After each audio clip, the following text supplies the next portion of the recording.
Hey there, it's Linda Cromar. I'm coming to you from my home office in Colorado.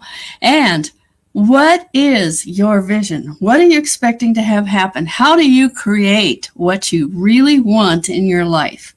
That's a big question that a lot of people really don't know how to answer. Well, here's one thing you got to do. Stop looking at where you are presently and start looking at what you want to accomplish and what you want to create. How does that look? Write it out or create one of those vision boards. Yeah, I've done those. You know what? It doesn't matter whether you do the vision boards or whether you write it out. What matters is your mind has to see it. If you don't know how to see it, how can you create it? So, in other words, I don't have it in front of me right now, but I have in my notebook where I have created exactly how I'm going to get to a certain level in finances. I mean, I'm at a good place, but I want to be at a better place.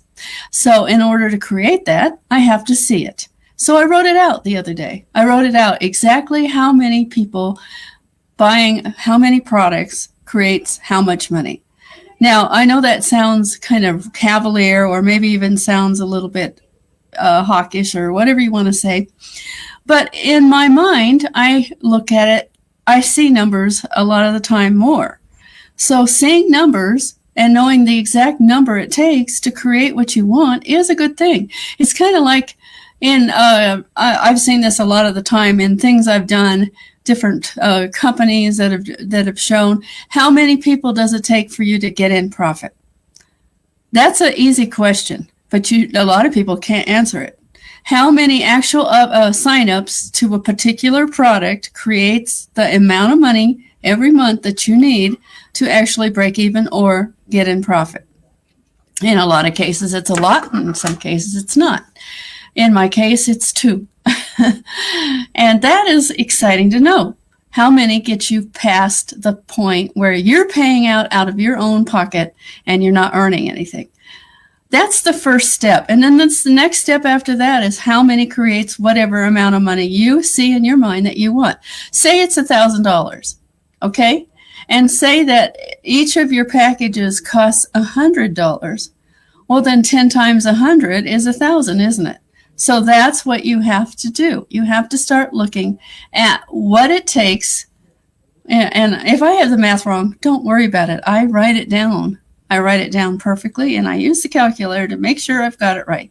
What matters, though, is what is the dollar amount you want to create? It doesn't matter what it is. Make it something that your mind can create and believe. If you can't do that, you can't make it happen. Because you can't pressure it into happening. You can't pressure people into buying from you because they will feel your desperation. In other words, and then also make sure you're in a place where you're not desperate. In other words, are you producing money in another way? Do you have a job? You know, it doesn't matter what it is. We have a pension. We have Social Security. Maybe that isn't great, but that's a good start. And when you have those things in place, you're not as worried. And if you're not worried, you can come from a different place when it comes to helping other people. Because no matter what you're selling, no matter what you're offering people, it's always about helping other people. Because if you, just like the old anthem, and it's been said by many people, but I think it started out with Jim Rohn, in order to get what you want, you have to help other people get what they want. Or, in other words, how many people do you need to help to get where you want to go? And that is important. How many people do you need to actually help? In other words, can you invest in their dream? Can you help them get to where they want to go? If you can get there, you can help others. But you have to start looking at it that way. It's not about how fast can you sell something. It's about how much can you help other people. How many people do you need to help to get where you want to go? And it may not be a large amount because there's 2 sides to the coin. It's not just how much money you can make. It's also how much can you keep. In other words, if it's all going back out, you're not really helping yourself. And if you have to keep on making more and more and still spending more and more, then you've got a problem with how you manage your money. And so you need to get into a better place that way too. How do you manage your money? Do you immediately think about how much you can spend? Or do you think about how can you save money? Now, my household is kind of unique. I have 3 families in my household: myself, my husband, my son and daughter-in-law, and they have Mikey as a part-time. And then there's also my Jerry, my middle son called Jared, and he is living with us also. So there's 3 households. So we recently sat down and looked at all of the expenses, the utilities, the entertainment, and stuff like that. Most of that was coming out of my pocket only. Now, I'm in a pretty good place where I can do that, but it was really not necessary and it wasn't fair. So we sat down and we looked at it and we put it together where each of us are paying a third of those expenses. And because we did that, that lightens up my load too, doesn't it? And we created a separate checking account where we deposit the amount necessary to pay those bills. So now I don't have to be so worried about some of that stuff, and it helps them also because they need to be responsible. Long term, if they're living with us, and they are, then they need to be responsible for part of the expenses of the household. Well, they do. They do a lot of other things too, like helping me out. Jared does a lot of the dishes. Jared does the garbage takeout and all that stuff. So that helps me out big time. So everything needs to be managed the right way.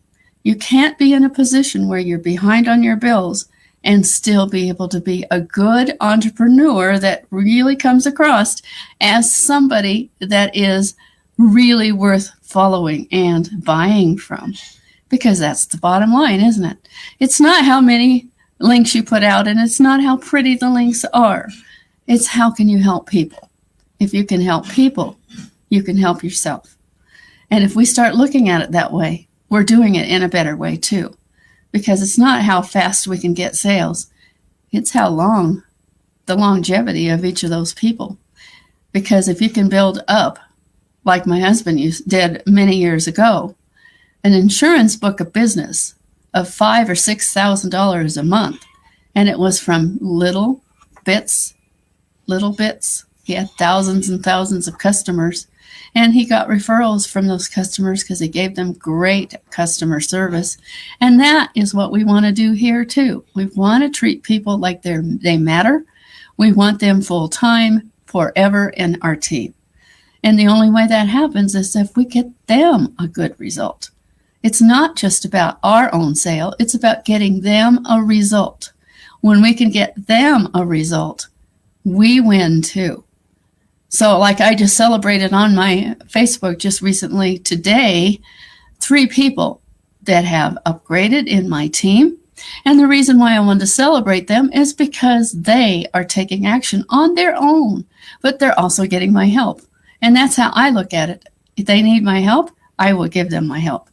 I will not be the guru that thinks I'm too good to talk to people, because that's silly. That doesn't actually win you any sales anyway. Maybe it does short term, but you start to get a reputation that you don't really want. So instead, be that team member that always helps and helps them see where they can win too. And when they see that they can win and get the things that they want out of it, they will stay. That is the name of the game. Get them to win so they can stay. And that's how you create whatever you can possibly think of in your life. I hope you enjoyed this. Please like, comment, and share. And also, if you'd like to learn more about how to be a winner on my team, we'll be talking. Bye for now.